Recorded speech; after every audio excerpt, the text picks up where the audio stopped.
História, a arte de inventar o passado, ensaios de teoria da história, Durval Muniz de Albuquerque Jr. Parte 3, capítulo 16. A singularidade, uma construção nos andaimes pingentes da teoria histórica. Nota da tradução. Texto originalmente publicado em Francisco Oliveira, Maria Fortunato, organizadores. Ensaio, Constituição do Conhecimento, Subjetividade e Interdisciplinaridade. João Pessoa, editora da UFPB, 2001, página 97 a 108. Páginas 247 a 254. O migrante parte de seu território, pedaço querido de que tem que se desgarrar, e vai deixando pelo caminho fragmentos de sua vida, de sua experiência anterior. Na poeira da estrada que percorre, vai deixando detritos de sua alma, de sua cultura, de sua memória. E deste ser nômade, começa a se despedaçar O longo período que havia levado para construir este eu já surge em sua memória como reminiscências feitas de breves iluminações de fragmentos deste passado com as quais ele tenta remontar o roteiro de sua vida, de sua memória. A edição de seu passado requer agora a perda de muitas das tomadas e das imagens que antes foram vividas e fundamentaram a construção de sua identidade. Esse sujeito, que em vossa presença emigra, vai encontrando pelo caminho outros fragmentos de vidas, de culturas, de experiências humanas. Assim como a poeira grudada ao seu suor, estes fragmentos culturais vão grudando em sua pele, em sua consciência, em sua memória. Esses novos takes terão que ser incorporados à novela de sua vida, à sua história. A montagem de um novo roteiro se torna necessária. O migrante que vive em busca de uma linha reta que liga pontos no espaço e no tempo, constrói novos roteiros para suas experiências, para sua vida, e muda a rotina dos lugares de onde sai e aonde chega. Esse sujeito mutante que vai deixando pelos vários lugares por onde passa seus andrajos, vai se despedindo de valores, costumes, comportamentos, falas, sentimentos tradicionais, vai ficando nu. Sua pele fustigada pelos novos ares, vai se endurecendo, vai criando calos, vai criando uma nova epiderme, uma nova roupa, em que novos valores, costumes e comportamentos, falas e sentimentos vão sendo costurados. Num trabalho meticuloso, este costureiro itinerante tenta construir uma nova roupa cultural, que lhe dê uma nova identidade, mesmo que esta identidade continue sendo tão rota quanto a anterior ou tão mutante, tão cheia de remendos, tão diferente que parece repetir o drama de sua vida, ou seja, quanto mais pensa estar próximo de achar o seu lugar, mais distante dele se encontra. Algo diferente aconteceu com ele. Seu corpo e sua alma mudaram nesta travessia. Suas antigas vestimentas não lhe servem mais. Pensando seguir modelos anteriores, ele descobre que na travessia estes próprios modelos se alteraram. Na grande cidade aonde chega, parece produzir os mesmos padrões culturais de seu lugar de origem.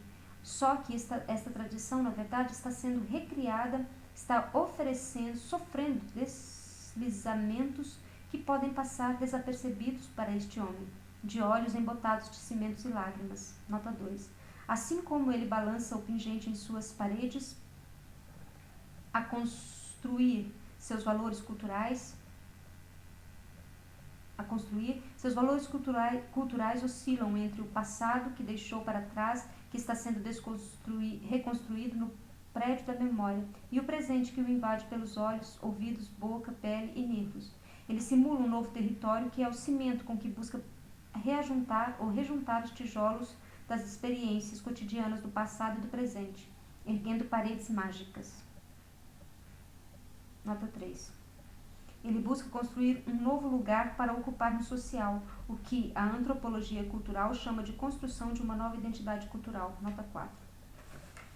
Este sujeito que parte é um sujeito partido, segmentado, não é uma unidade, uma totalidade. Assim como a sua vida é errante e aberta, ele, enquanto sujeito, é também um sujeito aberto, atravessado por diferentes fluxos sociais. Ele não consegue totalizar as experiências que passam por ele mesmo, que o atravessam. Ele é um entroncamento em que diferentes estradas, diferentes séries históricas vêm encontrar-se, ao mesmo tempo vêm separar-se. Ele não é só ponto de partida, nem só ponto de chegada. Ele é travessia, transversalidade. Esse sujeito segmentado e nômade é dificilmente aprisionado por grades conceituais com perspectivas totalizadoras. Ele foge, ele escapa, ele cruza fronteiras, ele muda de lugar, ele se desloca, ele se movimenta, deixando atrás de si rastros, sinais que às vezes convergem para o mesmo lugar, mas que às vezes divergem, tornam-se excêntricos, diferenciam-se e singularizam-se, afastando-se do mesmo lugar, do todo da unidade. Os vários instantâneos de sua vida, suas várias práticas não se unificam, não se totalizam numa única representação, na ideia de uma identidade. Instantâneos que mostram antes a possibilidade de construção de diferentes identidades, do movimento e deslocamento permanente entre elas, o que questiona o estatuto do próprio conceito de identidade. Este imigrante camponês, trabalhador, urbano, operário, vagabundo, criminoso, não se define a não ser pela negativa, pela diferença, a não ser pela singularidade. Enquadrá-lo em qualquer totalidade é empobrecê-lo, é retirar dele a ressonância de outras totalidades que o atravessam, que o constroem e desconstroem. Se o enquadrarmos como membros da classe operária, que nos aparece como um rosto familiar, já sem grandes mistérios a desvendar numa série histórica já não trabalhada, nossa aventura como historiador fica muito limitada, pois dissolvemos o que havia de estranho, de diferente neste homem, neste sujeito que encontramos, observamos e reconstruímos. Ele nos sorri como um sorriso amarelo, da descoberta do óbvio, da chegada ao final, já conhecido, logo ele que partira sem conhecer aonde ia chegar, que trilhou caminhos que não conhecia, que se aventurou, que despedaçou sua alma ao enfrentar a triste partida. Este homem, triturado, liquefeito, que virou suco, não pode ser enquadrado tão facilmente em uma totalidade. O historiador que se debruça sobre este migrante, este alienígena, nas grades citadas nas grandes cidades, deve ter o cuidado metodológico de não procurar pressioná-lo com um aparato conceitual que parte da perspectiva de ressaltar as repetições das continuidades, construindo unidades Partir de uma totalidade para explicar este ser singular é amarrá-lo de antemão a conceitos globalizantes e homogeneizadores que, em vez de ajudar a conhecê-lo, de se aproximar de suas verdades, impõem-lhe uma verdade previamente elaborada. Partir do objeto a ser estudado, o migrante, e tentar elaborar uma grade conceitual que nos ajude a descobrir a singularidade, a diferença deste objeto, construir a sua especificidade, é essencial para justificar o nosso próprio ofício de historiador, o que nos dá lugar no mundo do saber. Afinal, a descoberta, a explicação dos fatos singulares não corriqueiros sempre foi uma legitimação para o nosso ofício. A operação historiográfica teria uma tarefa principal, exatamente produzir um discurso, elaborar aparatos conceituais e procedimentos metodológicos capazes de falar do diferente sem reduzi-lo ao parecido, sem associá-lo ao conhecido, capazes de falar do desviante sem procurar reduzir os perigos do seu desvio. O historiador deve ser aquele que não aponta caminhos únicos, mas que descobre bifurcações, entroncamentos, cruzamentos de caminhos que são, ao mesmo tempo, fronteiras e possibilidades. O historiador não deve tentar orientar para um só lugar os fluxos que deslizam à sua volta e que também o envolvem. Ele deve se deixar tomar, violentar por estes fluxos. Ele deve procurar ressaltar a polissemia e a fluidez da realidade que estuda o que o cerca. O historiador é, afinal, um construtor do passado nas andanças do presente. Presente e passado são caminhos a percorrer e construir, não apenas com todas as certezas, mas também com todas as incertezas, desvios, viagens frustradas, possibilidades não realizadas. Buscar a diferença como a principal regularidade da história, como nos ensina Gilles Deleuze, requer fugir da utilização de conceitos que não se adaptam ao objeto que você estuda. Nota 7. Não é abandonar o uso de conceitos como a cultura, classe, tradição ou identidade, mas procurar construí-los ou desconstruí-los conforme seu objeto de estudo requeira. É nesta perspectiva que fazemos aqui uma crítica ao conceito de identidade cultural com o qual é constantemente trabalhado o migrante, seja na antropologia, na sociologia ou na história. O conceito de identidade enfatiza exatamente a construção de um discurso capaz de produzir uma área de igualdade substancial que nega as desigualdades em um espaço definido e dentro dele enfatiza um conjunto de valores e tradições solidários, podendo inclusive se materializar em formas institucionais diversas. como leis, organizações, etc. Nota 8. Mas o que devemos ressaltar em nosso trabalho de historiador são exatamente desigualdades, não as resistências ou as fugas de se integrar a uma identidade coletiva de grupo ou classe. Isso não significa desconsiderar o movimento em sentido contrário, no sentido da construção de um discurso homogeneizador que cria uma identidade. O que queremos chamar a atenção é que a enunciação de qualquer discurso unificador e homogeneizador significa o silenciamento de outros discursos e a ida de alguns discursos para a margem. É a produção do esquecimento, o que queremos resgatar como historiador.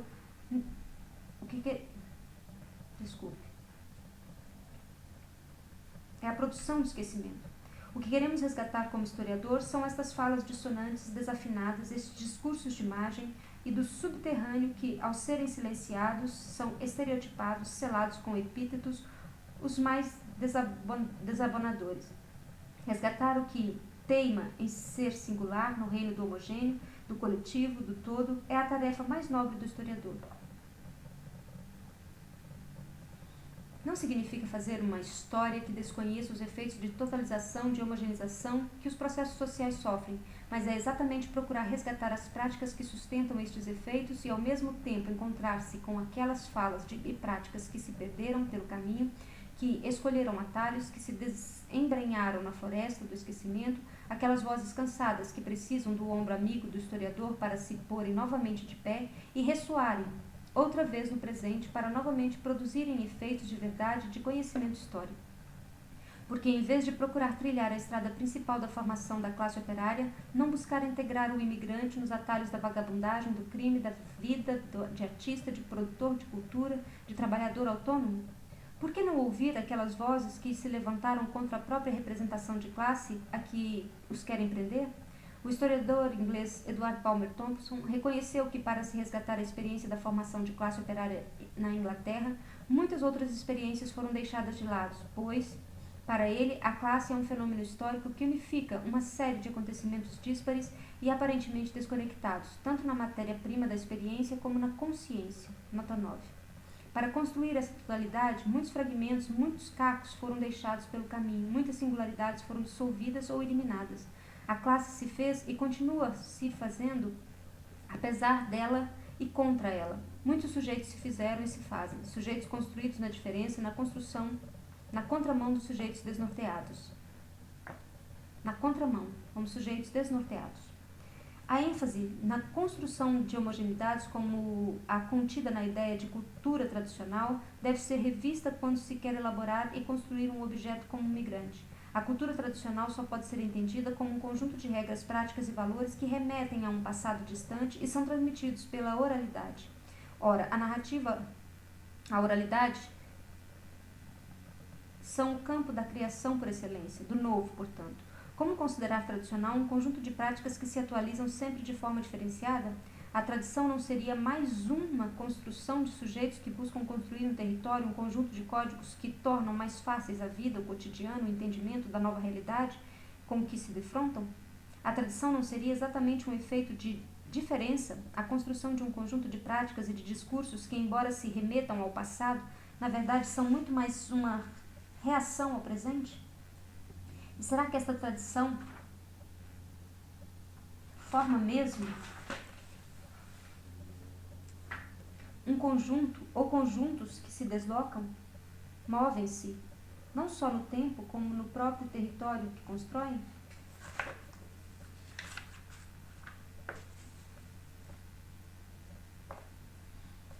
A ideia de cultura como uma totalidade fechada não se coaduna com o sujeito que migra, que se desloca não só no espaço, mas também entre os vários lugares sociais.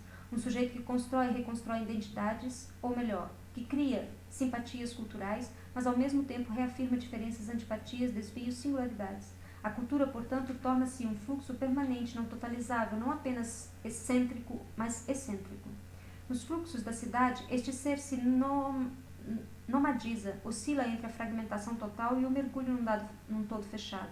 É este balançar pingente que os andaimes teóricos do historiador devem procurar resgatar, não só preenchendo os vazios, construindo paredes sólidas, mas abrindo brechas por onde possam cintilar aspectos que questionam exatamente a pretensão de o discurso científico ser o discurso sem lacunas, o discurso enunciador de verdades únicas.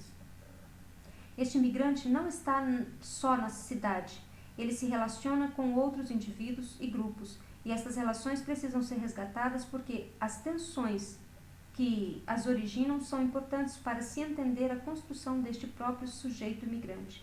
As tensões tanto podem gerar zonas de simpatia, de aproximação, de identificação que levem à representação de coletivos e à produção de consciência de grupo, de interesses comuns, de fixação de categorias e de confrontos, como podem gerar zonas de antipatia, de separação, de segmentação, de desidentificação, de individualização, e a produção de representações de individualidades, de consciências individuais, de interesses privados e de solução de categorias e de confrontos individualizados.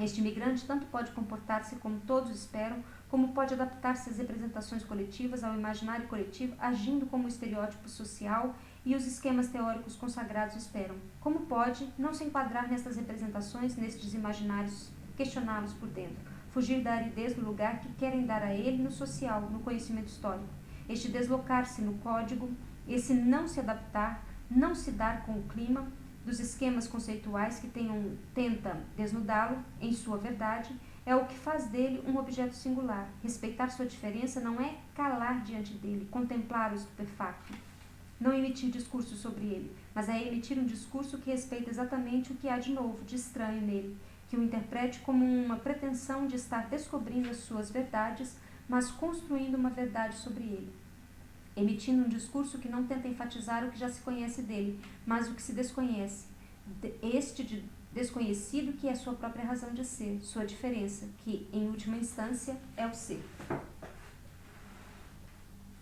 Este ser que procura a construção de um futuro melhor, que sonha sonhos felizes da cidade, nota 10, é um ser do devir, é um ser em devir, um ser que se constrói permanentemente, que portanto não pode ser paralisado, congelado ou estereotipado ou em estereótipos preconceituosos, que buscam capturar e reduzir, que buscam domar sua diferença. Deve-se procurar explodir os estereótipos, buscando reconstruir os lugares onde se criam, onde se produzem e se reproduzem. Acompanhar este viajante, realizar uma viagem cheia de sobressaltos, de tropeços com o estranho, com o fragmento não totalizável, com as séries divergentes, com as séries que apenas ressoam entre si, com as transversalidades que percorrem o social, com as irracionalidades que incomodam o sono tranquilo da razão, é nossa proposta como historiadores.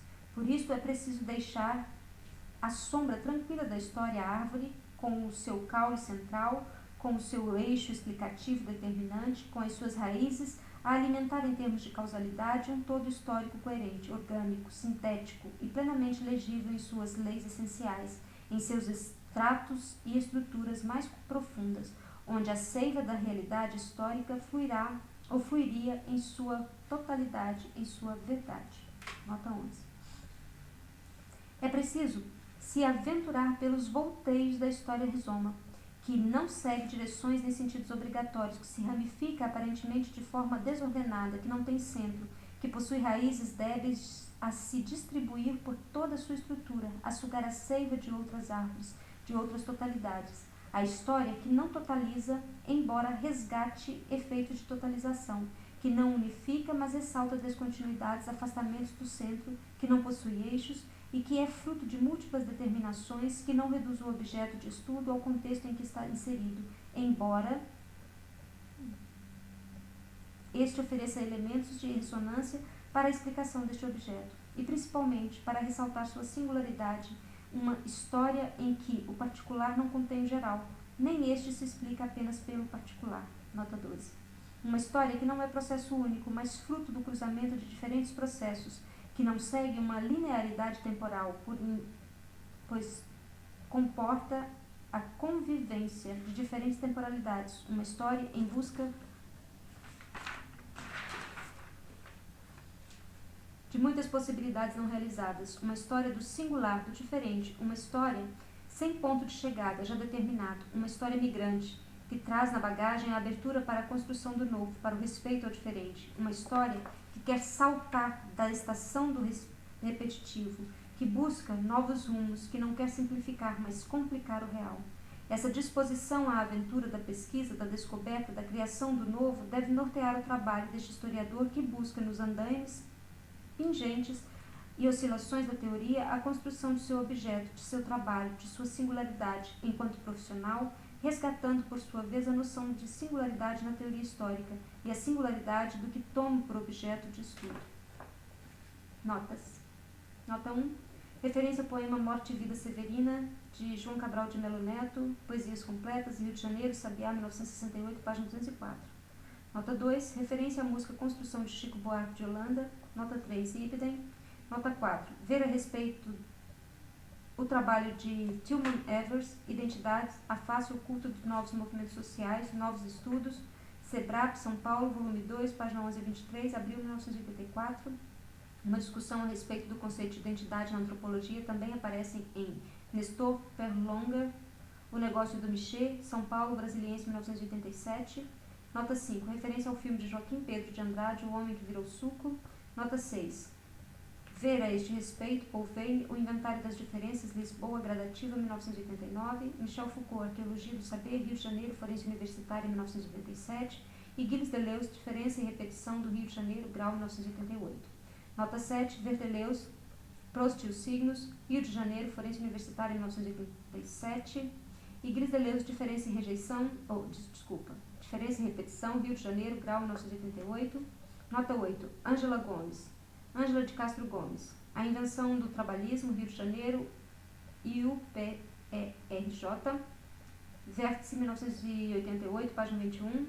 Nota 9. Ver Thompson, A Formação da Classe Operária Inglesa, 1. A Árvore da Liberdade, Rio de Janeiro, Paz e Terra, 1987, página 89. Nota 10. Referência à música Sampa, de Caetano Veloso. Nota 11. Estas ideias se baseiam em Gilles Deleuze, Mil Platôs, Capitalismo e Esquizofrenia, Rio de Janeiro, editora 34, 1995, volume 1. E nota 12, Ibidem.